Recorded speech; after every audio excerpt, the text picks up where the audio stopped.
شعبان المعظم کا مبارک مہینہ ہمارے درمیان موجود ہے۔ رمضان المبارک سے پہلے شعبان کا مبارک مہینہ آتا ہے۔ نبی پاک صلی اللہ تعالی علیہ وآلہ وسلم شعبان کے مہینے کے اندر کثرت کے ساتھ روزے رکھتے تھے، اور نبی پاک علیہ السلام کے صحابہ وہ بھی شعبان کے اندر رمضان کی تیاری کرتے تھے۔ اور ہر مسلمان جانتا ہے کہ شعبان کے مہینے کے اندر ہی شب برات آتی ہے۔ یہ وہ عظیم رات ہے کہ جس میں اللہ کی مخلوق کے فیصلے ہوتے ہیں۔ گناہ گار جو توبہ کرتے ہیں اللہ کریم ان کی بخشش فرماتا ہے۔ تنگ دست لوگ رزق مانگتے ہیں، اللہ کریم ان کو رزق عطا فرماتا ہے۔ بد نصیب اپنی خوش بختی کی دعائیں مانگتے ہیں، اللہ کریم ان کو خوش بخت فرما دیتا ہے۔ تو اتنا عظیم اور مبارک مہینہ ہے، تو اسی مہینے کے اندر یہ شب برات آتی ہے، تو اس کے اندر روزے بھی رکھے جاتے ہیں۔ کہ نبی پاک علیہ السلام نے کثرت کے ساتھ اس مہینے کے اندر روزے رکھے ہیں۔ اس کے علاوہ میرے محترم بزرگوں بھائیوں، اس مہینے کے اندر کچھ نیک ہستیاں ہیں کہ جن کی ولادت ہوئی اور کچھ کا وصال ہوا۔ حضرت امام حسین رضی اللہ تعالیٰ عنہ، آپ کا یوم پیدائش وہ بھی شعبان کی 4 تاریخ یا غالباً 5 تاریخ ہے۔ اور اسی طرح حضرت امام اعظم ابو حنیفہ رحمۃ اللہ تعالیٰ علیہ، عظیم انسان جس نے صحابہ کرام علیہ رضوان کا زمانہ بھی پایا ہے۔ حضور کو دیکھنے والوں کو حضرت امام اعظم ابو حنیفہ نے دیکھا ہے۔ اس شخصیت کی بھی ولادت شعبان کے مہینے کے اندر ہی ہوئی ہے، اور الحمدللہ ہم خوش نصیب ہیں کہ ہم امام اعظم ابو حنیفہ کی تقلید کرتے ہیں، جو قرآن و حدیث سے فروعی مسائل، ایک ہیں اصولی مسائل، اصول کے اندر کسی کی تقلید نہیں ہوتی، جیسے نماز ہے، روزہ ہے۔ اب نماز روزہ ہم اللہ کے حکم کی وجہ سے پڑھتے ہیں، قرآن میں اس کا حکم آیا، بیان کیا گیا۔ اور کچھ ہیں فروعی مسائل کہ نماز کے واجبات، نماز کے آداب، کون سی چیز کہاں پہ واجب کا درجہ رکھتی ہے، کون سا سنت کا درجہ رکھتی ہے، مستحب کا درجہ رکھتی ہے۔ اس ان مسائل کے اندر فروعیات ہوتی ہیں، فروعی مسائل ہوتے ہیں کہ جن کے اندر قرآن و حدیث کے اندر غور و فکر کر کے مسائل نکالے جاتے ہیں۔ تو ان مسائل کے اندر امت کا اجماع اس بات کے اوپر ہوا کہ 4 ائمہ ہیں، 4 امام ہیں، ان کی پیروی کی جائے، جو مسائل انہوں نے نکالے ہیں اس کے مطابق چلا جائے، چونکہ ہر بندہ قرآن و حدیث کے اندر غور و خوض تو نہیں کر سکتا۔ ہاں جو واضح احکامات ہیں جیسا کہ بیان کیے گئے، زکوٰۃ کا حکم ہے، نماز کا حکم ہے، اللہ ایک ہے، نبی پاک علیہ السلام اللہ کے آخری نبی ہیں، ان چیزوں کے اندر تو کوئی تقلید نہیں ہے، صرف قرآن کا ہی حکم مانا جائے گا۔ باقی جو ہے جن چیزوں کے اندر بہت زیادہ وضاحت نہیں ہے، غور و خوض کرنا پڑتا ہے، قرآن و حدیث کو دیکھنا پڑتا ہے، تحقیق کرنی پڑتی ہے، اس کے اندر فرمایا گیا کہ پھر 4 ائمہ ہیں، اور امت کا اس کے اوپر اجماع ہوا۔ یعنی کہ امت کا اجماع یہ نہیں ہوتا کہ 2 سال پہلے لوگوں نے، گناہ گار لوگ تھے، فاسق فاجر لوگ تھے، فلمیں ڈرامے دیکھنے والے وہ کسی بات کے اوپر جمع ہو گئے تو اجماع ہو گیا، ایسا نہیں ہے، بلکہ امت کے پرہیزگار لوگ، صالحین، عالم، مفتی، مجتہد، بڑے بڑے اکابر جو اپنے علم کے لحاظ سے اور اپنے پرہیزگاری کے لحاظ سے، تقوی کے لحاظ سے معروف ہیں اور اللہ کے صالحین ہیں، ان علماء کا اور ان لوگوں کا، اگرچہ اس میں بعض عالم بھی نہیں ہوتے لیکن پرہیزگار انسان، ان کا جس بات کے اوپر اجماع ہو جائے، متفق ہو جائیں، اس بات کو اجماع امت کہا جاتا ہے۔ تو امت کا اجماع اس بات کے اوپر ہے، کسی ملک میں چلے جائیں، کسی مذہب والے کے پاس چلے جائیں، وہ تمام لوگ اس بات کے اوپر متفق ہیں کہ 4 ائمہ دنیا کے اندر فقہ کے لحاظ سے، فقہ کے لحاظ سے مشہور ہیں کہ جو مسائل قرآن و حدیث سے نکالنے پڑتے ہیں، ان کا استنباط کرنا پڑتا ہے، غور و خوض کر کے ان کو نکالنا جاتا ہے، ان کے اندر ان 4 اماموں کی پیروی کی جائے۔ تو ان میں ایک امام کو امام اعظم کہا گیا، بڑا امام، کیونکہ اس امام نے صحابہ کو بھی دیکھا اور باقی تینوں سے وہ علم کے لحاظ سے بڑا تھا، اس کو اس لیے دنیا نے کہا امام اعظم، امام اعظم۔ باقی ان کے علاوہ 3 امام اور ہیں، امام شافعی ہیں، ان کا نام ادریس ہے، امام مالک ہیں، فقہ مالکی مشہور ہے، امام احمد بن حنبل ہیں، فقہ حنبلی مشہور ہے، اور اب موجودہ مکہ و مدینہ اس میں اکثریت فقہ حنبلی کے اوپر پیروکار ہے، اس کو زیادہ فالو کرتے ہیں، امام احمد بن حنبل کو۔ لیکن ان تینوں کے علاوہ ایک شخصیت ہے نعمان بن ثابت، المعروف اور مشہور امام اعظم ابو حنیفہ رحمۃ اللہ تعالی علیہ۔ آپ کی شخصیت کو بھی فالو کیا جاتا ہے اور آپ کے فالور حنفی کہلاتے ہیں، حنفی، کیونکہ ابو حنیفہ آپ کی کنیت ہے اور آپ کو فالو کرنے والے وہ حنفی کہلواتے ہیں، ان کو حنفی کہا جاتا ہے۔ جو امام شافعی رحمۃ اللہ تعالیٰ علیہ کے مقلد ہیں وہ شوافی ہیں، شافعی، اور جو امام مالک رحمۃ اللہ تعالیٰ علیہ کے فالور ہیں وہ ہیں مالکی، اور دوسرے ہیں حنبلی۔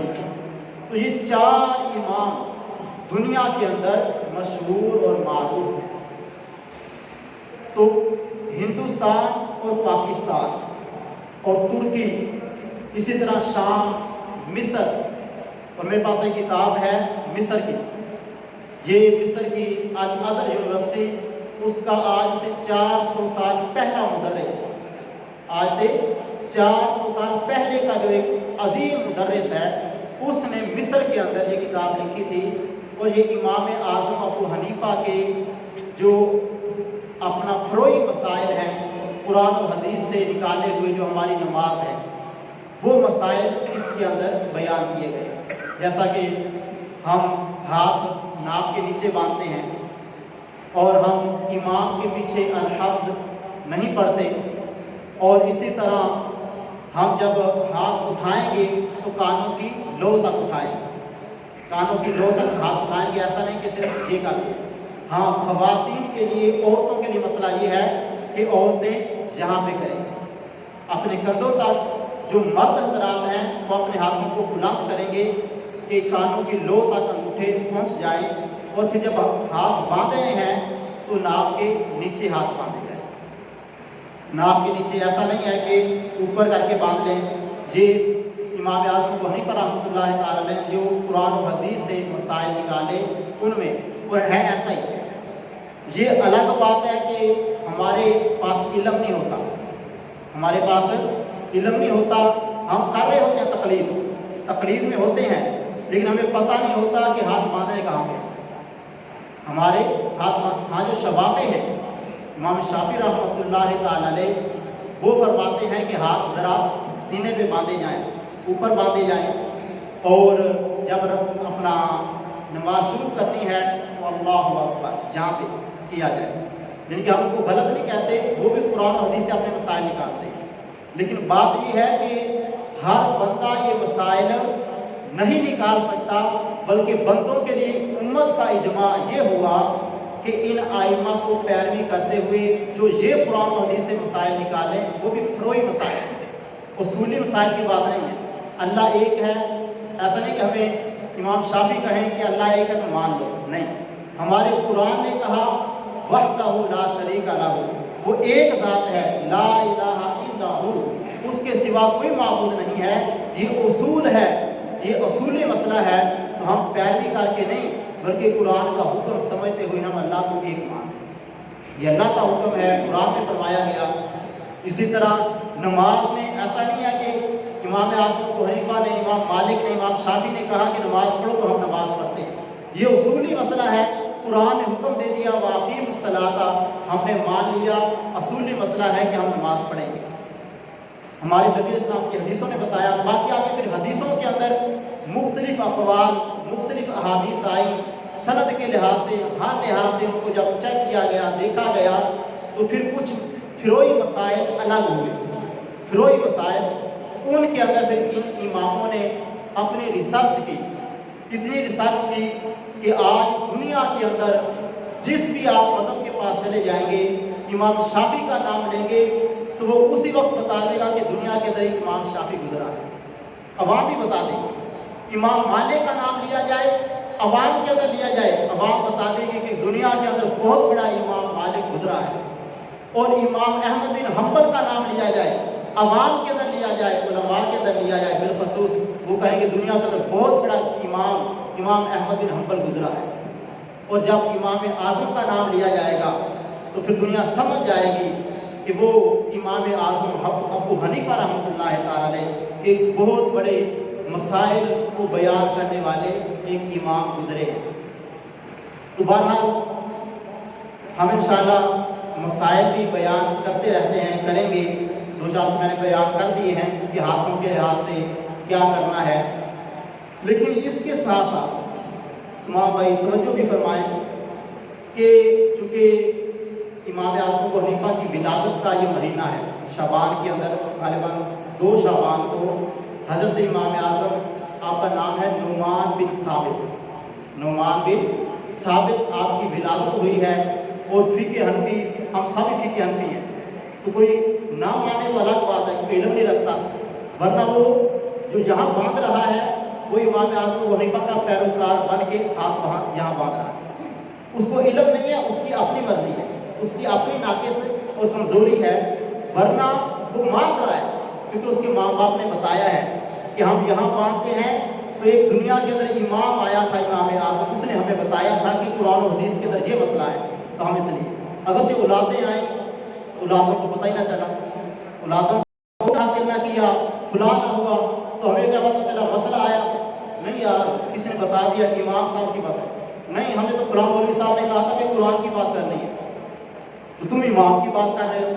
تو بھائی اگر ہوش کے ناخن لیتے تو ماں باپ کو تو دیکھتے، اگرچہ تم نے علم حاصل نہیں کیا، تمہارے ماں باپ نے طریقہ تو بتایا ہے کہ ہاتھ کہاں باندھتے، نماز کیسے پڑھتے ہو، تمہارے ماں باپ سے پوچھو جا کے، وہ بتائیں گے کہ ہم تو امام کے پیچھے فاتحہ نہیں پڑھتے ہیں، ہم تو امام کے پیچھے کھڑے ہوتے ہیں، جو امام کی قرات ہوتی ہے وہ ہماری قرات ہوتی ہے۔ لیکن علم سے ہوتی ہے تو نوجوانوں کو علم نہیں ہوتا، بظاہر ڈگریاں ہیں، ڈگریاں لینے والا عالم نہیں بنتا، عالم وہی بنتا ہے جو قرآن بھی پڑھتا ہے، جو حدیث بھی پڑھتا ہے، جو فقہ بھی پڑھتا ہے، اس کے مسائل بھی نکالتا ہے۔ اور میں انشاءاللہ بھی چند ایک مثالیں دوں گا، ہم نے پہلے بھی ایک پچھلے جمعہ مبارک کو کچھ مثالیں دی تھی کہ چور کے ہاتھ کاٹنے والی، چور کے ہاتھ کاٹ دو، ایک مثال دی تھی۔ یہ تو حکم ہے، لیکن ایک ہے جیب قطرہ، جیب قطرے کو ہم اپنی زبان میں جیب قطرہ ہی کہتے ہیں، چور نہیں کہتے۔ ایک ہے کفن کو چرانے والا، اس کو ہم بھی اپنی اصطلاح میں کفن چور کہتے ہیں، اس کو سارق یا چور نہیں کہتے، صرف چور نہیں کہتے۔ ہاں جب بندے سوئے ہوئے ہوں یا گھر کے اندر نہ ہوں تب کوئی چوری کر لی جائے تو اس بندے کو چور کہا جاتا ہے۔ اور عربی کے اندر بھی جو اس انداز میں چوری کرتا ہے، بندے سوئے ہوئے تھے یا گھر میں نہیں تھے، چوری کر لی گئی، اسے کہا گیا سارق۔ اور جو جیب قطرہ ہوتا ہے، بندہ جاگ رہا ہوتا ہے، حفاظت کر رہا ہوتا ہے